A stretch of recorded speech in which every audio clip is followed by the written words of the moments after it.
Hello everyone, मैं Tanvi Kumawat, physical therapist.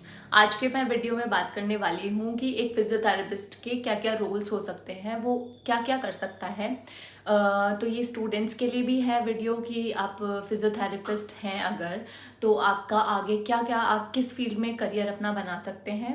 उसके अलावा जो नॉर्मल पर्सन है जिसको पता नहीं है कि एक्चुअल में एक फिजियोथेरेपिस्ट क्या होता है, उन्होंने ये मिथ्स बना रखे हैं कि फिजियोथेरेपिस्ट एक मसाज वाला होता है, जो कि बिल्कुल गलत है। जी नहीं, फिर मसाज थेरेपिस्ट एक अलग होता है, स्पा में जाते हैं वो अलग करते हैं, और फिजियोथेरेपी में जो हमारा काम होता है वो अलग है। हमारा काम मसाज नहीं है, और मसाज टेक्निक भी एक सॉफ्ट टिश्यू मैनिपुलेशन टेक्निक होती है। और सिर्फ मसाज ही नहीं है, उसके अलावा बहुत सारी टेक्निक्स हैं। तो फिजियोथेरेपी में हम लोग क्या क्या करते हैं वो मैं आपको बताऊंगी। कि फिजियोथेरेपिस्ट जो है वो एक स्पोर्ट्स फिजियोथेरेपिस्ट हो सकता है, एक न्यूरो फिजियोथेरेपिस्ट हो सकता है, एक ऑर्थो फिजियोथेरेपिस्ट हो सकता है, कार्डियोपल्मोनरी फिजियोथेरेपिस्ट हो सकता है। तो बहुत सारे अलग अलग रोल्स होते हैं। हमारा रोल आईसीयूज़ वगैरह में भी होता है। अब आईसीयूज़ में हमारा क्या रोल होता है, सपोज़ मैं कोविड की बात करती हूँ, तो कोविड में इतने सारे पेशेंट्स अपने जिनके लंग्स खराब हुए, जिनको ऑक्सीजन की सप्लाई जिनकी कम हुई, तो जो फिजियोथेरेपिस्ट थे उन्होंने अपना रोल इतना ज़्यादा बहुत अच्छे से प्ले किया है। उसमें ब्रीदिंग एक्सरसाइजेज उनको करवाकर, रिहैब पूरा उनको देकर, कार्डियो रिहैब उनको पूरा देकर, उनको मोबिलिटी एक्सरसाइजेज करवाकर, जो भी हमारी टेक्निक्स होती है वो उनको करवाकर, ताकि उनके जो लंग्स हैं वो प्रॉपरली वर्क कर सकें।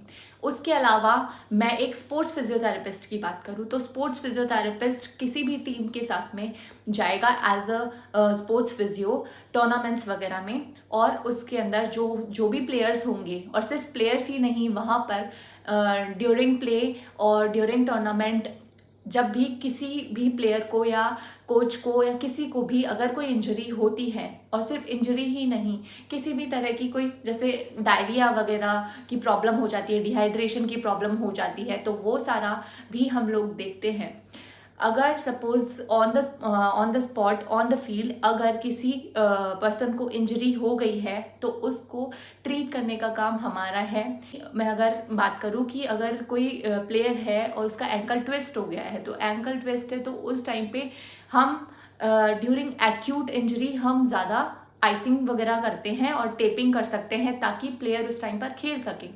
और उसके बाद में जो लेटर ऑन स्टेजेस होती है वो हमारा रिहैब प्रोटोकॉल उसमें चलता है। उसके अलावा मैं एक ऑर्थो फिजियोथेरेपिस्ट की बात करूँ, तो ऑर्थो में सपोज किसी ने टीकेआर करवाया है, टोटल नी रिप्लेसमेंट करवाया है, तो जो पोस्ट ऑपरेटिव उसका रिहैबिलिटेशन होगा वो भी हमारा ही होगा। अगर हम लोग उसको फिजियोथेरेपी नहीं करवाते हैं तो उसका जॉइंट जो है वो स्टिफ हो सकता है, जिसकी वजह से उसके जॉइंट में लंबे समय से मूवमेंट ना करने की वजह से वो जकड़न आ सकती है और चलने में उसको दिक्कत हो सकती है। तो ये भी हमारा एक काम होता है। न्यूरो फिजियोथेरेपिस्ट की मैं बात करूँ, तो न्यूरो में सपोज पैरालिसिस, लकवे के जो केसेस होते हैं, पार्किंसन वगैरह के जो केसेस होते हैं, तो ये सारे जो केसेस होते हैं, इन सबको भी, ये लंबे चलते हैं, ये ऐसा नहीं कि वन टाइम प्रोसेस है, ये लंबा प्रोसीजर है। ये एक बार करवाने से आपको ठीक रिजल्ट नहीं देगा, या लाइफ टाइम चलेगा। इसमें जो एक्सरसाइजेज होती है वो लाइफ टाइम चलती है। मतलब इसमें जब तक आप एक्सरसाइजेज कर रहे हैं तब तक आपकी बॉडी मेंटेन्ड है, आपका जो मसल्स हैं वो फंक्शन कर रही हैं प्रॉपरली। अगर आपने एक्सरसाइजेज करनी बंद कर दी तो वो प्रॉपरली फंक्शन करना बंद कर देगी। लेकिन स्ट्रोक के केसेस में जो पैरालिसिस, जब लकवा आ जाता है, तो उस केसेस में हम लोग जो न्यूरो फिजियोथेरेपिस्ट होते हैं वो अच्छे से, अगर पीएनएफ टेक्निक्स वगैरह यूज़ करके, और भी तरह तरह की टेक्निक्स होती है जिससे कि वो यूज़ करके और उसको पेशेंट को फिर से ठीक कर सकते हैं।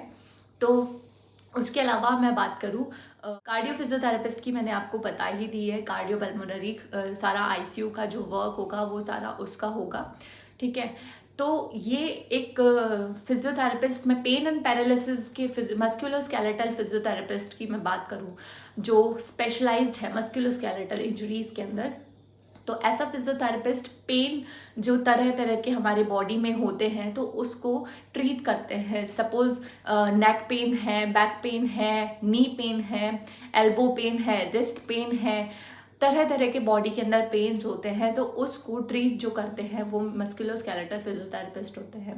तो फिजियोथेरेपी में भी अलग अलग चीज़ें हम करवा सकते हैं। ऐसा नहीं है कि मसाज करवाने वाला फिजियोथेरेपिस्ट है, नो, इट्स अ मिथ जिसे हमें लोगों का जो माइंडसेट है ये मसाज थेरेपिस्ट है ये चेंज करना है।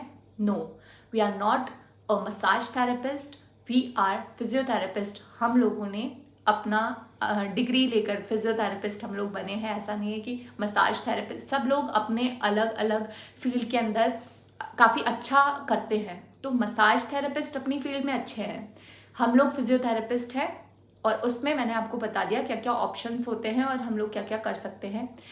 फिजियोथेरेपी करियर की मैं अगर बात करूँ तो उसमें आप और क्या क्या कर सकते हैं। आप खुद की वर्कशॉप्स वगैरह लगा सकते हैं। वर्कशॉप्स में क्या होगा, जो भी आपकी टेक्निक्स होती है जिससे वो टेक्निक जिसमें आप टेपिंग टेक्निक यूज़ कर सकते हैं, ड्राई नीडलिंग यूज़ कर सकते हैं, आपके कपिंग थेरेपी यूज़ कर सकते हैं, उसमें मैनुअल थेरेपी आप यूज़ कर सकते हैं, मोबिलाइजेशन टेक्निक यूज़ कर सकते हैं। तो ये सारी टेक्निक्स के लिए वर्कशॉप्स होती है। तो आप अपने वर्कशॉप्स करके भी एक करियर उसमें भी बना सकते हैं।